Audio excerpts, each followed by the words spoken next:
एक लोकप्रिय कहानी। 3 ब्राह्मण और एक युवती। एक नगर में एक सुंदर और बुद्धिमान ब्राह्मण कन्या थी। उसे विवाह के लिए 3 योग्य ब्राह्मण वर मिले। कन्या को यह तय करने में कठिनाई हुई कि वह किससे विवाह करे। एक दिन उस कन्या की अचानक मृत्यु हो गई। तीनों ब्राह्मण बहुत दुखी हुए और उन्होंने अपने अपने तरीके से उसे पुनर्जीवित करने का प्रयास किया।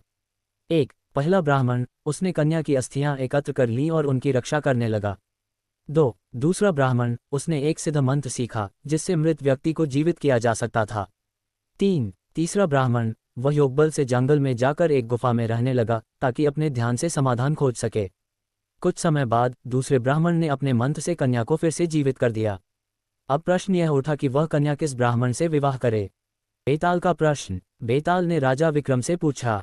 तीनों ब्राह्मणों ने अपने अपने तरीके से कन्या की सेवा की, लेकिन अब जब वह जीवित हो गई है तो उसे किस ब्राह्मण से विवाह करना चाहिए। राजा विक्रमादित्य का उत्तर। राजा ने उत्तर दिया, पहला ब्राह्मण पिता के समान था क्योंकि उसने अस्थियां संभालीं। दूसरा ब्राह्मण गुरु के समान था जिसने मंत्र से जीवन दिया। लेकिन तीसरा ब्राह्मण जिसने उसके लिए ध्यान किया वही सच्चा पति होने के योग्य है।